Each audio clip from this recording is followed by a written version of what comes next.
Hello दोस्तों, क्या हाल चाल है। आज से हम चैप्टर सेकंड स्टार्ट करने जा रहे हैं। फिजिक्स क्लास 12 चैप्टर सेकंड, स्थिर वैद्युत विभव तथा धारिता। पिछले लेक्चर्स में हमने चैप्टर 1 कंप्लीट किया था। आज चैप्टर 2 कंप्लीट करते हैं, शुरू करते हैं। इसमें पहला टॉपिक है वैद्युत विभव और विभवांतर। हाई स्कूल में आप लोगों ने पढ़ा होगा विभव और विभवांतर के बारे में। अगर विभव की बात करें तो पोटेंशियल, या विभवांतर की बात करें तो पोटेंशियल डिफरेंस। क्या होता है विभव? अगर परिभाषा की बात किया जाए तो हमने लिख दिया, देखिए, एकांक आवेश को अनंत से वैद्युत क्षेत्र के भीतर किसी बिंदु तक लाने में किया गया कार्य वैद्युत विभव कहलाता है। और विभवांतर क्या होता है?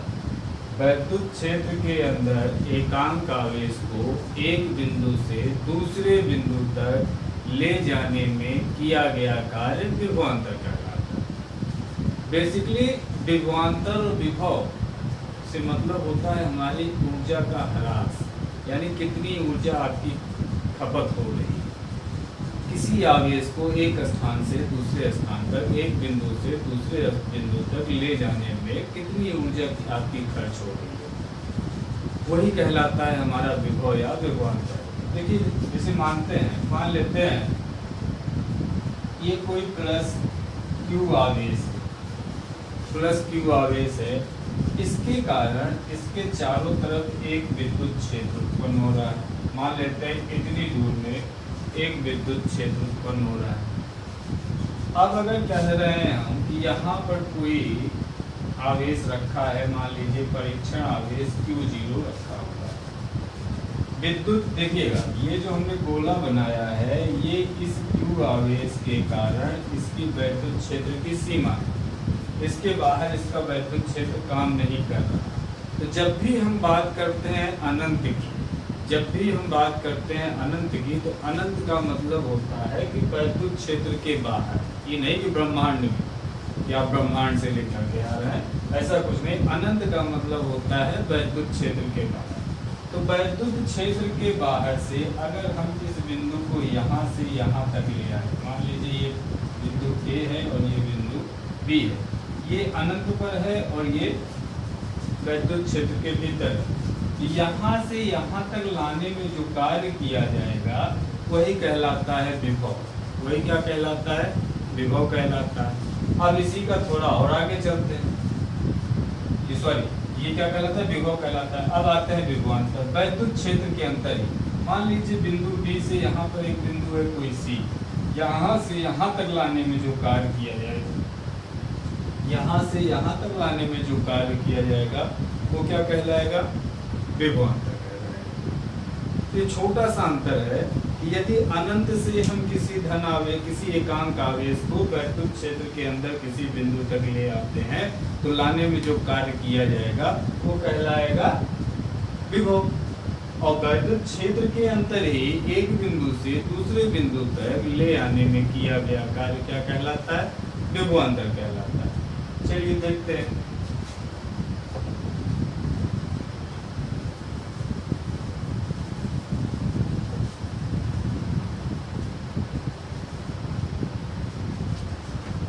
मानते हैं यहाँ पर एक पॉइंट A है, यहाँ पर प्लस Q आवेश रखा है।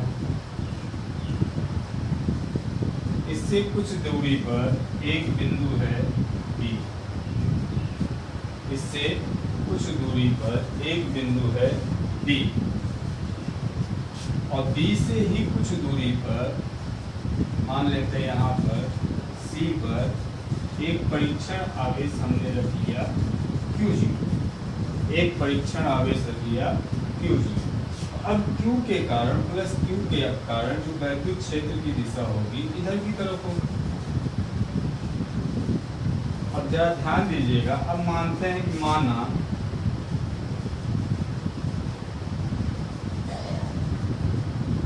बिंदु B विभव, माना बिंदु B पर विभव बराबर VB और बिंदु C पर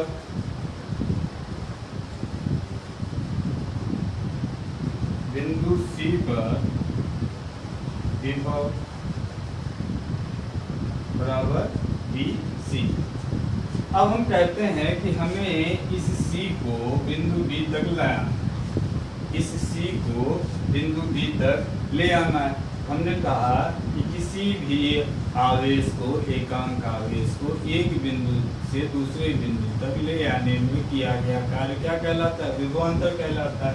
तो अब C से B तक ले आना है, तो हम लिखेंगे VB माइनस BC बराबर किया गया कार्य, मान लेते हैं कार्य हमारा है W, किया गया कार्य क्या है? W, और कहाँ से कहाँ तक हम लिख लेते हैं BC बटा किस आवेश को ले आ रहे हैं? एक धन आवेश, परीक्षण आवेश Q0।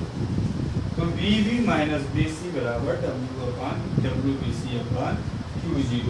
ये हमारा सूत्र हो गया विभवांतर का, ये हमारा सूत्र हो गया विभवांतर का। अगर हम कह दें कि यदि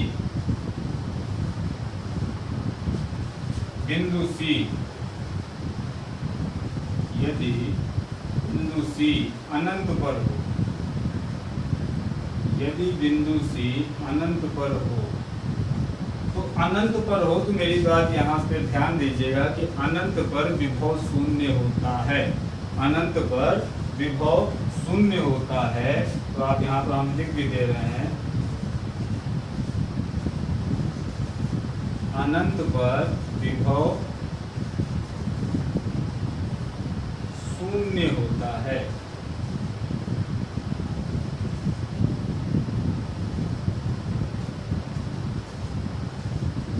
तो अब देखिए ये तो विभवांतर हो गया। अगर हम यहाँ पर BC का मान 0 रख दें तो हमारा क्या हो जाएगा? VB बराबर WBC अपान Q0। तो अगर विभवांतर के लिए कहेंगे, विभवांतर यानी विभव में अंतर, और विभव के लिए VB बराबर WBC अपान Q0। तो ये हो गया हमारा विभवांतर का सूत्र, विभवांतर या विभव का सूत्र V बराबर W अपान Q0। अगर हम इसके मात्रक की बात करें तो आप जानते हैं W क्या है? कार्य है, और कार्य का मात्रक होता है जूल, कार्य का मात्रक होता है जूल, और Q0 एक परीक्षण आवेश है, और आवेश का मात्रक होता है कूलाम। तो आप कह सकते हैं कि इसका मात्रक हो गया जूल प्रति कूलाम, यानी विभवांतर का मात्रक या विभवांतर या विभव का मात्रक जूल प्रति कूलाम। इसको एक नया नाम भी दिया जाता है जिसे हम कहते हैं वोल्ट। क्या कहते हैं? वोल्ट। तो अगर आपसे पूछा जाए कि विभवांतर का मात्रक क्या होता है तो आप कहेंगे जूल प्रति कूलाम या वोल्ट। ये तो हो गया विभवांतर का मात्रक। अगर आपसे पूछा जाए कि विभवांतर की विमा,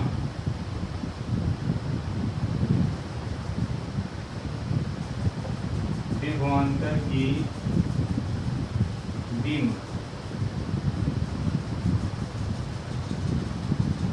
तो यहां से देखिए W यानी कार्य की विमा होती है, आपको याद होना चाहिए ml²T-2। कार्य की विमा होती है ml²T-2, और कूलाम यानी Q आवेश की विमा हमने आपको पिछले लेक्चर में बताया था, फिर बता दे रहे हैं कि Q बराबर होता है I × T, और I को हम एम्पियर में मापते हैं, जिसको हम लिखेंगे A, और T की विमा A × T। तो आप लिख सकते हैं यानी Q की विमा हो गई A और T। तो जब आप इसको हल करोगे तो देखिए ये T ऊपर चला जाएगा, A ऊपर चला जाएगा, इसकी विमा हो जाएगी ml² T-2 था, T ऊपर जाएगा तो T की पावर -3 और A की पावर -1। तो ये तो हो गई विभवांतर की विमा और मात्रक। विभवांतर का मात्रक हो गया वोल्ट, और विभवांतर की विमा हो गई ml² e की पावर -3 a की पावर -1। यहीं पर एक चीज और पूछ लिया जाता है कि 1 वोल्ट की परिभाषा दीजिए। तो इस सूत्र से आप आसानी से 1 वोल्ट की परिभाषा भी दे सकते हैं। देखते हैं 1 वोल्ट की परिभाषा क्या होगी।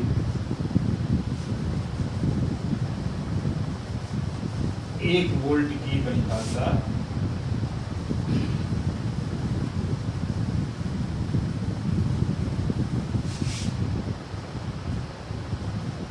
कहता है V बराबर W/Q।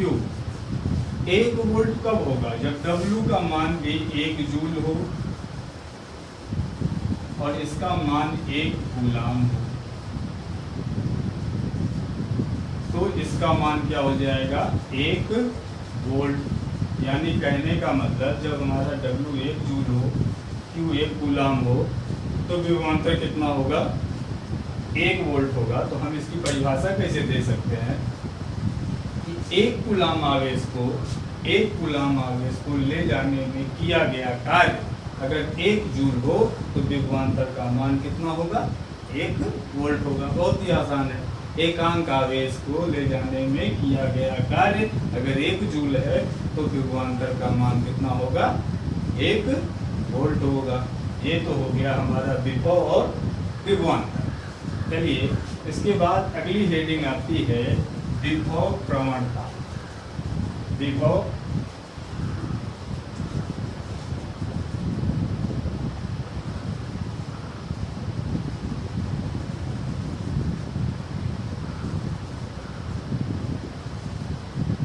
प्रवणता, जिसको इंग्लिश में बोलते हैं पोटेंशियल ग्रेडियंट।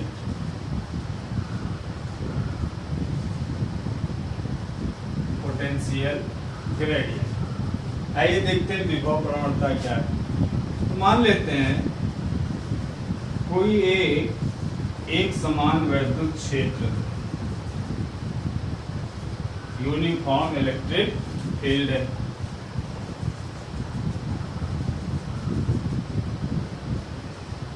इसके बीच में हम 2 बिंदु लेते हैं। एक मान लेते हैं ये पॉइंट है A, दूसरा पॉइंट है B, और इस पॉइंट पर हम रख देते हैं एक टेस्टिंग चार्ज परीक्षण आवेश Q0। अब हमें इस Q0 आवेश को बिंदु A से बिंदु B तक लाना है। बिंदु A से बिंदु B तक लाना है। तो आप लिखेंगे माना बिंदु A पर विभव VA, ऐसे बिंदु B पर विभव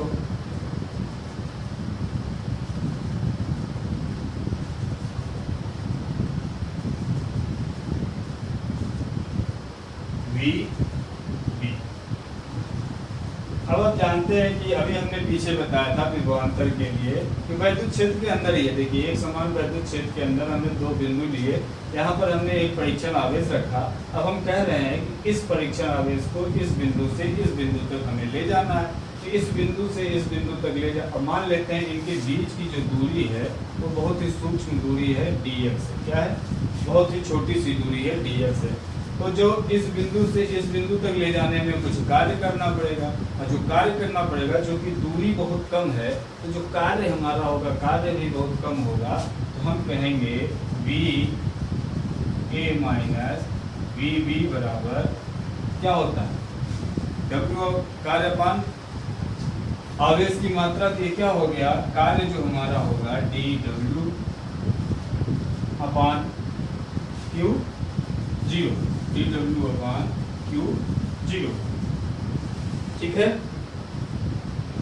अब देखिए VA माइनस VB बराबर dW अपान Q0। ये तो हो गया हमारा विभवांतर का सूत्र।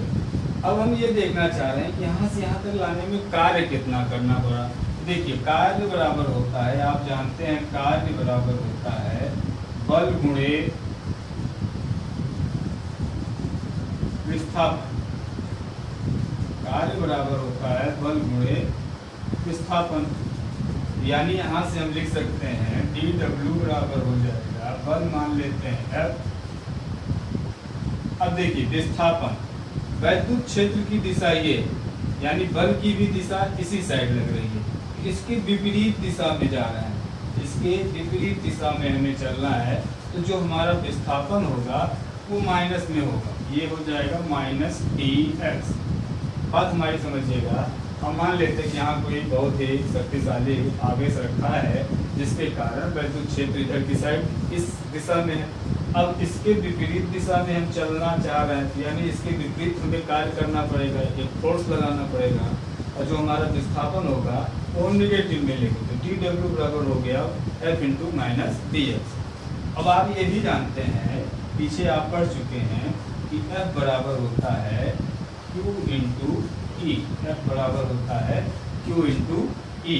यहाँ पर आवेश हमने चूंकि Q0 लिखा था तो हम लिख देंगे Q0 इंटू ई। तो अब देखिए यहाँ से हम अगर F की वैल्यू हम इसमें रखें, इसको मान लीजिए, इसको समीकरण 1, इसको समीकरण, तो यहाँ से हमारा क्या हो जाएगा, डी डब्ल्यू बराबर एफ की जगह Q0 E into minus D x, या डी डब्ल्यू बराबर minus Q0 E D x. अब हम फिर से यहाँ पर आते हैं, सॉरी इसको 2 मान लीजिए, इसको 3, इसको 1, ये हो गया हमारा 4। अब 4 का मान अगर हम 1 में रखें तो आप लिखेंगे समीकरण 4 का मान 1 में रखने पर यहाँ से V A minus V B बराबर डी डब्ल्यू की जगह रखेंगे minus Q0 E D x, और नीचे क्या है Q0, इससे ये करते हैं। V A minus V B को हम लिख सकते हैं विभवांतर, यानी विभव में अंतर, यानी D B. V A minus V B यानी विभवांतर, विभवांतर का मतलब विभव में अंतर, जिसको हमने लिख दिया डी बी से। तो डी बी बराबर हो गया minus E into D x. अब यहाँ से अगर हम ई की वैल्यू निकालें, देखिए ई बराबर हो जाएगा minus D B upon D X, minus D B upon D X, जहाँ डी एक्स क्या है, दूरी है, डी बी क्या है, विभवांतर है, और ई क्या है, वैद्युत क्षेत्र है। ये तो हो गया हमारा विभव प्रवणता का फार्मूला कि ई बराबर minus D B upon D X. इससे हमें क्या समझ में मिल रहा है कि विभव प्रवणता का मतलब क्या हुआ। विभव प्रवणता का मतलब देखिए, सूत्र से साफ साफ आपको पता चल रहा होगा कि दूरी के साथ विभव में परिवर्तन, दूरी के साथ विभव में परिवर्तन क्या कहलाता है, विभव प्रवणता कहलाता है। तो अगर आपसे इसकी परिभाषा पूछे तो आप यहाँ से सीधे लिख सकते हैं कि दूरी के साथ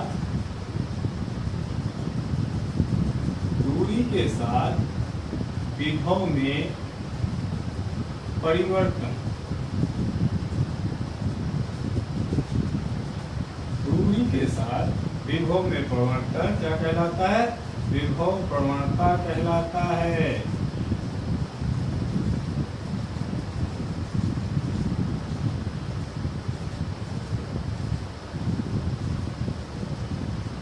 दूरी के साथ विभव में परिवर्तन ही क्या कहलाता है, विभव प्रवणता कहलाता है। ठीक वैसे ही जैसे आप पिछली कक्षाओं में वेग प्रवणता पढ़े होंगे, ठीक वैसे ही यहाँ पर आप पढ़ रहे हैं विभव प्रवणता। और ये याद रखिएगा E बराबर minus D B upon D X. आगे इसका हम बहुत सारा उपयोग करने वाले हैं। चलिए अगली हेडिंग जो हमारी आएगी वो है कि बिंदु आवेश के कारण किसी बिंदु पर विभव। अगली हेडिंग हम पढ़ने चल रहे हैं बिंदु आवेश के कारण किसी बिंदु पर विभव। तब तक आप इसको स्क्रीनशॉट लेकर के नोट कर लीजिए।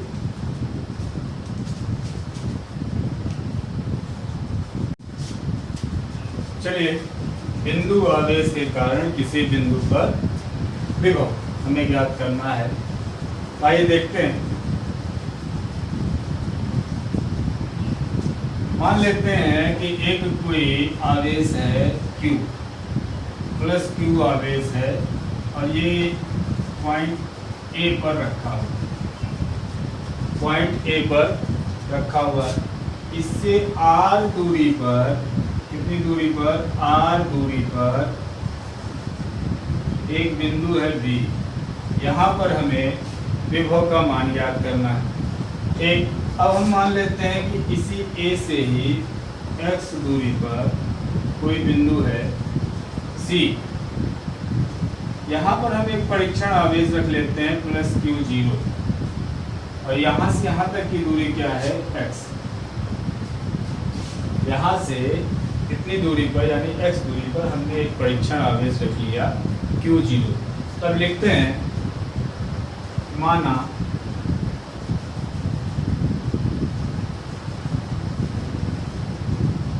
बिंदु C पर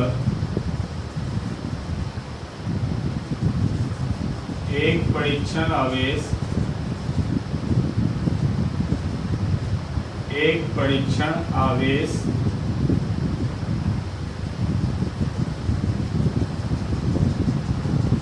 Q0 रखा है।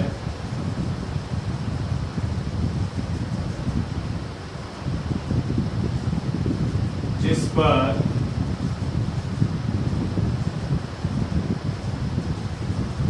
प्लस Q आवेश के कारण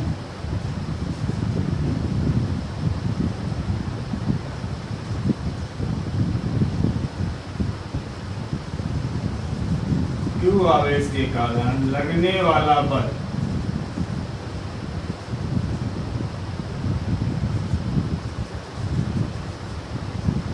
तो आप कूलॉम का नियम पढ़े थे। कूलॉम का नियम क्या कहता है, लगने वाला बल या बराबर क्या हो जाएगा, 1/4 pi epsilon 0 Q into Q0 अपान उनके बीच की दूरी का वर्ग यानी x²। अब जरा ध्यान दीजिएगा, हमें इस बिंदु पर, बिंदु B पर विभव ज्ञात करना है। तो हमें क्या करना होगा, इस Q0 को बिंदु B तक लाना होगा। अब इस प्लस Q के कारण वैद्युत क्षेत्र बाहर की तरफ यानी इस दिशा की तरफ लग रहा है और ये भी एक धन आवेश है, ये भी एक धन आवेश है और इसको इसके विपरीत दिशा में चलना है यानी माइनस दिशा में चलना होगा। तो हम लिखेंगे, अतः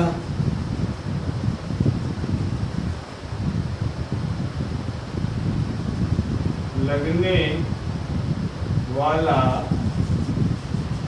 बाह्य बल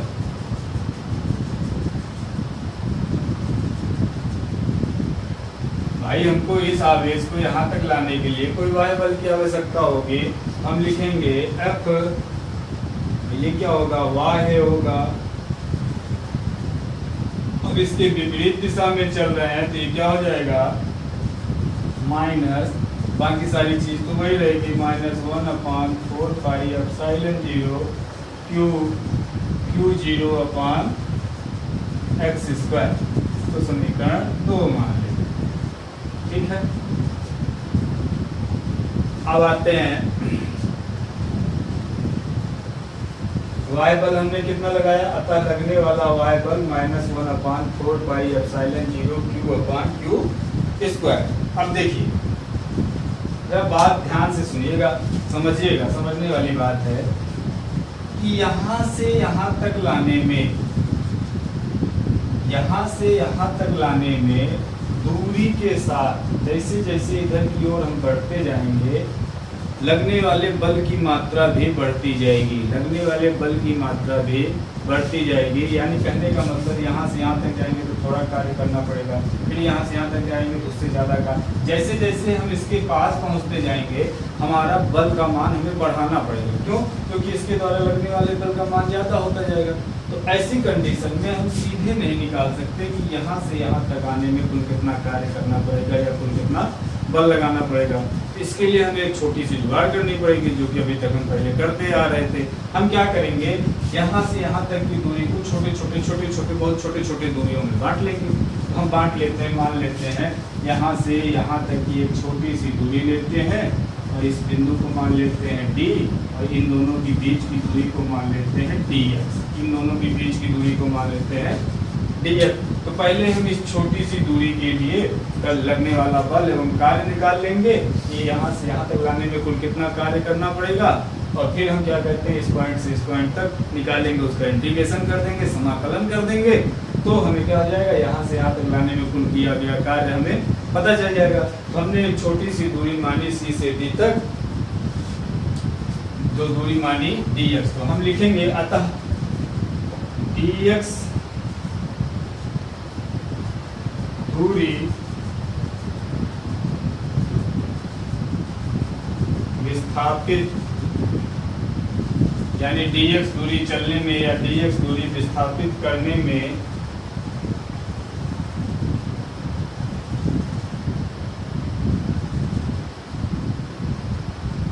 किया गया कार्य। फिर से मैं आपको वही एक चीज बता दे रहा हूँ, देखिए बात समझिएगा। हम इसको एक चीज से यहाँ तक हम सीधे कार्य नहीं निकाल सकते।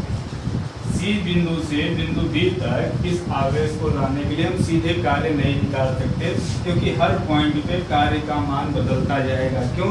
क्योंकि इसके द्वारा लगने वाला बल का मान बदलता रहेगा। आप फिर से समझ लीजिए, मान लीजिए ये प्लस क्यू है और इसके कारण इधर विद्युत क्षेत्र लग रहा है, और विद्युत क्षेत्र क्या करता है, बल भी लगाता है।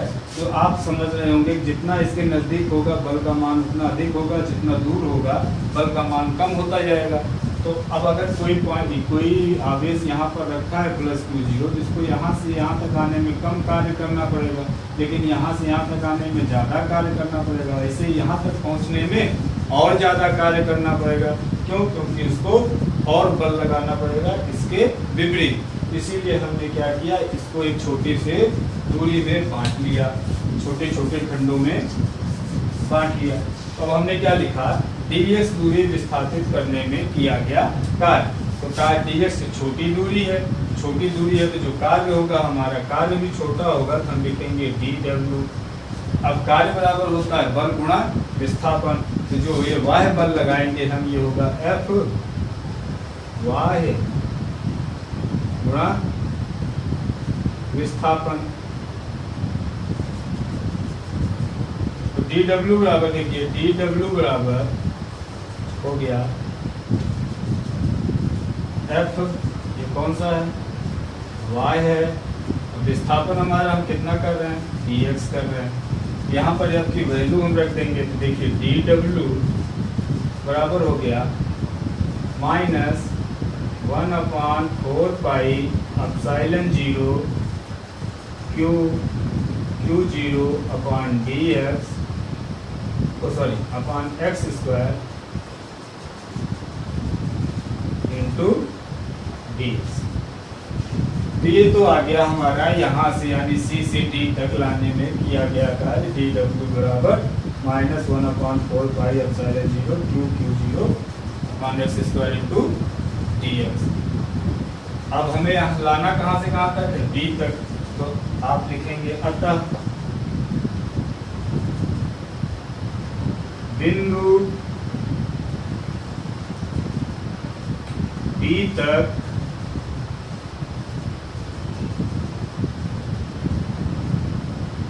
लाने में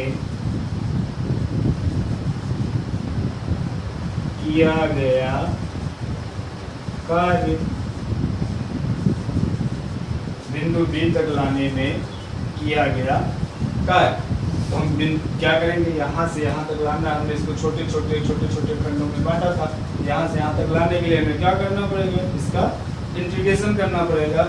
हम लिखेंगे इंटीग्रेशन dw बराबर integration of -1/4 pi epsilon 0 Q0 upon x square into dx।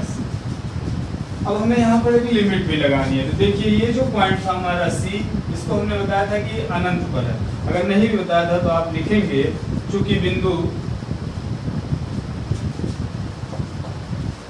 बिंदु C अनंत पर है, तो यहाँ पर अगर हम लिमिट लगाएंगे तो लिमिट क्या लग जाएगी, देखिए अनंत से हमें इस पॉइंट से, यानी जहां पर हमारा प्लस क्यू आवेश रखा है उससे कितनी दूरी पर, r तक, यानी r दूरी पर, यानी अनंत से लेकर के हमें r दूरी तक ले आना है। तो लिमिट हमारी क्या हो जाएगी, इनफाइनाइट टू r dw बराबर infinite to r minus 1/4 pi epsilon 0 q0 upon x square dx। यहाँ पर आप लिख देंगे चूंकि बिंदु C अनंत पर है,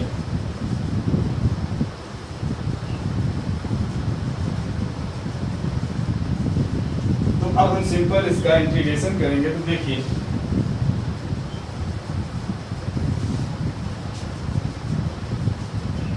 इसका इंटीग्रेशन dw का इंटीग्रेशन कर देंगे तो w हो जाएगा, यहाँ से ये सारी चीजें बाहर आ जाएंगी, केवल x और dx का इंटीग्रेशन होगा। आप समाकलन में जानते हैं कि उन्हीं का समाकलन होता है जिसके साथ dx लगा होता है, यानी x और dx इसका ही समाकलन होगा। बाकी सब अचर राशियां हो जाती हैं और वो बाहर चली जाती हैं। तो क्या हो जाएगा, देखिए minus 1/4 pi epsilon 0 q0 infinite to r, अंदर बच गया 1/x square dx, 1/x square into dx। अब हमें इसका समाकलन करना है। तो आप जानते हैं एक सूत्र होता है समाकलन का, इंटीग्रेशन ऑफ x की पावर n बराबर होता है x की power n plus 1 upon n plus 1। इसी सूत्र का हम प्रयोग करेंगे। देखिए w बराबर माइनस 1/4 पाई एप्सिलॉन 0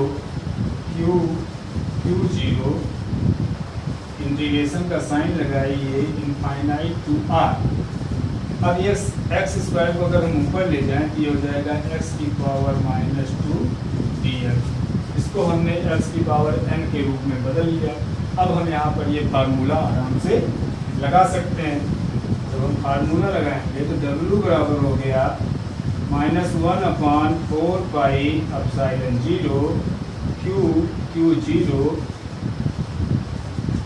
और अगर इसका इंटीग्रेशन किए ये हो जाएगा x की पावर n प्लस 1 यानी -2 प्लस 1 अपॉन n प्लस 1 यानी -2 प्लस 1, और ये हो जाएगा इनफाइनाइट टू r। देखिए w बराबर -1/4 पाई एप्सिलॉन 0 q0। इसको हल करेंगे dx की पावर -1, x की पावर -1/-1, और ये इनफाइनाइट टू r। ये -1 बाहर आएगा, माइनस से माइनस प्लस हो जाएगा। तो w बराबर हो गया 1/4 पाई एप्सिलॉन 0 q0। x की पावर -1 नीचे आएगा तो हो जाएगा 1/x limit infinite to r। जब भी हम लिमिट का मान रखते हैं तो higher limit minus lower limit करते हैं। तो ये हो जाएगा w बराबर 1/4 पाई एप्सिलॉन 0 q0। पहले हम इसका मान रखेंगे x की जगह r, फिर -1/1 इनफाइनाइट, ये हो जाएगा 1/r माइनस 1/इनफाइनाइट। ये हमारा w हो गया 1/4 पाई एप्सिलॉन 0 q0 अपॉन, ये तो आ गया हमारा w का मान। यानी इस बिंदु आवेश को C से B तक लाने में कुल किया गया कार्य कितना होगा, w बराबर 1/4 pi epsilon 0 q0 upon R square. लेकिन हमें निकालना क्या है, हमें बिंदु आवेश के कारण किसी बिंदु पर विभव ज्ञात करना है। तो विभव के लिए आप क्या लिखेंगे, आप जानते हैं, देखिए आप जानते हैं चूंकि V बराबर होता है W/Q। यहाँ पर आप क्या लिखेंगे, Q की जगह आप क्या ले रहे हैं, Q 0 को ले आ रहे हैं, तो W/ आप क्या लिखेंगे, Q 0। तो V हमारा क्या हो जाएगा, W की जगह आप लिखेंगे 1/4πε0 Q इंटू Q0/R और इंटू 1/Q0।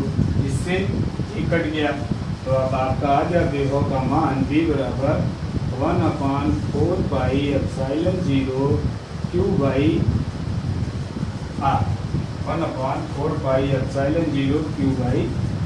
ये आपका फार्मूला हो गया बिंदु आवेश के कारण किसी बिंदु पर विभव।